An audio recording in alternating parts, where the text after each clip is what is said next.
नमस्ते बच्चों रिंकू हिंदी एकेडमी में आप लोगों का हार्दिक अभिनंदन है। आज मैं आप लोगों के लिए लेकर आई हूँ लिंग। तो ये लिंग मैं आप लोगों को बहुत ही सरल और इजी तरीके से समझाने वाली हूँ, इसलिए वीडियो पसंद आए, सरलता से समझ में आए तो वीडियो को लाइक कर देना और दिल खोलकर चैनल को सब्सक्राइब कर देना। तो बच्चों अब मैं समझाने जा रही हूँ आप लोगों को लिंग क्या है। तो यहाँ पे है लिंग। लिंग की परिभाषा है जो शब्द पुरुष या स्त्री जाति का बोध कराता है उसे हम लिंग कहते हैं। किसे लिंग कहते हैं? ऐसे शब्द जो पुरुष या स्त्री जाति का बोध करवाता है उसे हम क्या कहते हैं? लिंग।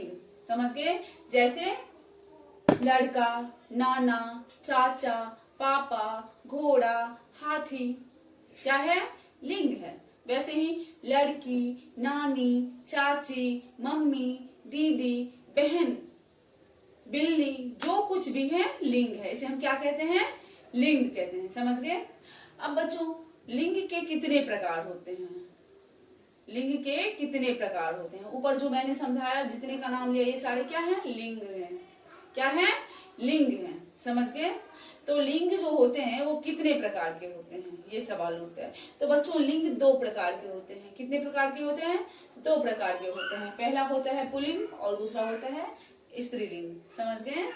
पहला पुल्लिंग होता है और दूसरा स्त्रीलिंग। तो बच्चों पुल्लिंग किसे कहते हैं? लिंग तो दो प्रकार के होते हैं, पुल्लिंग और स्त्रीलिंग। अब सवाल उठता है कि पुल्लिंग किसे कहते हैं? तो बच्चों पुल्लिंग वह होता है जो शब्द पुरुष जाति के लिए प्रयुक्त होते हैं। जिस शब्द का प्रयोग पुरुष जाति के लिए होता है उसे हम क्या कहते हैं? पुल्लिंग कहते हैं। जैसे लड़का, चाचा, पापा, मामा, कुत्ता, हाथी। समझ गए ना? जितने भी पुरुष जाति के लोग होते हैं, जितने भी पुरुष जाति का बोध कराता है जो शब्द, वो सारे शब्द क्या होते हैं? पुल्लिंग कहलाते हैं। समझ गए? यानी कि पुरुष जाति का बोध कराने वाले शब्द जो होते हैं पुल्लिंग कहलाते हैं। ये पुल्लिंग की परिभाषा है। समझ गए? अब दूसरे नंबर पे है स्त्रीलिंग। स्त्रीलिंग किसे कहते हैं? तो बच्चों स्त्री जाति का बोध कराने वाले जो शब्द होते हैं उसे हम स्त्रीलिंग कहते हैं। समझ गए? जैसे लड़की। लड़की क्या है? स्त्री जाति की है। आप लोगों को पता है ना? मम्मी, चाची, नानी, ताई क्या है? स्त्री जाति की है। बिल्ली, चिड़िया क्या है? ये सब स्त्री जाति की है। तो ऐसे शब्द जो स्त्री जाति का बोध कराता है उसे हम क्या कहते हैं?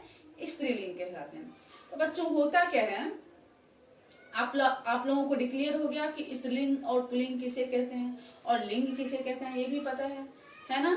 जो स्त्री या पुरुष जाति का जो बोध कराता है उसे हम लिंग कहते हैं। समझ गए? और लिंग के प्रकार भी समझ में आ गया कि दो तरीके के लिंग के प्रकार होते हैं, स्त्रीलिंग और पुल्लिंग। स्त्री जाति का जो बोध कराता है स्त्रीलिंग कहलाता है और पुरुष जाति का बोध कराने वाले पुल्लिंग कहलाते हैं। तो ये समझ में आ गए। तो बच्चों कभी कभी होता है क्या, जो वाक्य का प्रयोग करते हैं ना, तो उसमें क्या होता है, वाक्य की रचना पर लिंग परिवर्तन का प्रभाव पड़ता है। वाक्य की जो रचना होती है उस पर लिंग परिवर्तन का प्रभाव पड़ता है। कैसे? जैसे अगर हम वाक्य में पुल्लिंग का बोध होता है, जिस वाक्य में पुल्लिंग का बोध होता है वहां पे वाक्य में परिवर्तन होता है, और स्त्री जाति का जहाँ बोध होता है वहां भी वाक्य में परिवर्तन हो जाता है। कैसे हो जाता है ये मैं आप लोगों को समझा रही हूँ। अब यहाँ पे है वाक्य की रचना पर लिंग परिवर्तन का प्रभाव कैसे पड़ता है। तो यहाँ पे है सर्वनाम पर प्रभाव। सर्वनाम पर लिंग का प्रभाव कैसे पड़ता है? तो यहाँ पे वह मेरा बैल है। तो बच्चों यहाँ पे वह जो है सर्वनाम है। आप लोगों को पता है कि संज्ञा के स्थान पर सर्वनाम का प्रयोग होता है ना? तो वह जो है यहाँ कर्ता के जगह पर, संज्ञा की जगह पर वह का प्रयोग हुआ है, तो वह क्या है? सर्वनाम है। मेरा बैल है। तो यहाँ पे मेरा का प्रयोग हो रहा है। मेरा का प्रयोग इसलिए हो रहा है कि बैल जो है वो पुल्लिंग है। समझ गए? बैल क्या है? पुल्लिंग है। बैल पुल्लिंग है इसलिए यहाँ पे वाक्य में आ रहा है वह मेरा बैल है। लेकिन यहीं पे है कि वह मेरी गाय है। तो गाय क्या है? गाय स्त्रीलिंग है। गाय स्त्रीलिंग है इसलिए यहाँ पे मेरा के जगह पर मेरी का प्रयोग हुआ है। क्या प्रयोग हुआ है? मेरी। स्त्री जाति है इसलिए वाक्य में परिवर्तन हुआ है। समझ गए? सर्वनाम पे परिवर्तन पड़ा है लिंग के आधार पर। समझ गए? अब दूसरे नंबर पे है विशेषण पर प्रभाव। लिंग का प्रभाव विशेषण पर भी पड़ता है। कैसे? अब जैसे देखो, रमेश मेरा छोटा भाई है। यहाँ पे जो है भाई का विशेषण है छोटा। भाई कैसा है? छोटा है ना? छोटा भाई है, तो भाई क्या होता है, पुल्लिंग होता है, पुरुष जाति का है, लड़का है ना, तो भाई क्या हो गया, पुल्लिंग हो गया, इसलिए यहाँ पे छोटा का प्रयोग किया जाएगा। वह मेरा छोटा भाई है, छोटा क्या हुआ, भाई की विशेषता हुई ना, तो वह मेरा छोटा भाई है। अब दूसरे नंबर पे है, रमा मेरी छोटी बहन है। तो बहन क्या है, बहन स्त्री जाति की होती है ना, तो इसलिए यहाँ पे छोटी का प्रयोग हुआ है ना। बहन क्या है, छोटी है, छोटी बहन है, छोटी क्या हुआ है, बहन की विशेषता, समझ गए। तो यहाँ पे विशेषण पर भी लिंग का प्रभाव पड़ रहा है, समझ गए। अब है क्रिया विशेषण, क्रिया विशेषण पर भी लिंग का प्रभाव पड़ता है। जैसे वह हंसता हुआ कमरे में आया, है ना, हंसता हुआ कमरे में आया, आना क्या होता है, आना क्रिया होता है, और क्रिया की विशेषता है हंसना। तो हंसता हुआ का मतलब है कि यहाँ पे किसी पुल्लिंग के लिए संबोधन हो रहा है, किसी पुरुष जाति के लिए इसका संबोधन हो रहा है, इसलिए यहाँ पे है वह हंसता हुआ कमरे में आया। अब दूसरे नंबर पे है वह हंसती हुई कमरे में आई।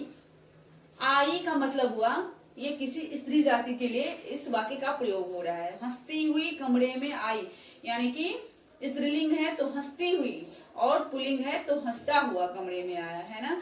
तो इस तरीके से वाक्य पे लिंग का प्रभाव पड़ता है, समझ गए। तो बच्चों आप लोगों को समझ में आ गए कि लिंग किसे कहते हैं, समझ गए ना। अब प्रश्न है, लिंग से आप क्या समझते हैं, है ना। तो इसका उत्तर है, जो शब्द पुरुष या स्त्री जाति का बोध कराए उसे हम लिंग कहते हैं, समझ गए। दूसरे नंबर का प्रश्न है, जो शब्द पुरुष जाति के लिए प्रयुक्त होते हैं उसे क्या कहते हैं। बहुत इजी प्रश्न है ना। जो शब्द पुरुष जाति के लिए प्रयुक्त होते हैं उसे क्या कहते हैं, तो इसका उत्तर है, जो शब्द पुरुष जाति के लिए प्रयुक्त होते हैं उसे हम पुल्लिंग कहते हैं, समझ गए। अब तीसरे नंबर का क्वेश्चन है, स्त्री जाति के लिए प्रयुक्त होने वाले शब्द को क्या कहा जाता है। इसका भी एकदम नॉर्मल उत्तर है ना। उत्तर है, स्त्री जाति के लिए प्रयुक्त होने वाले शब्द को स्त्रीलिंग कहते हैं।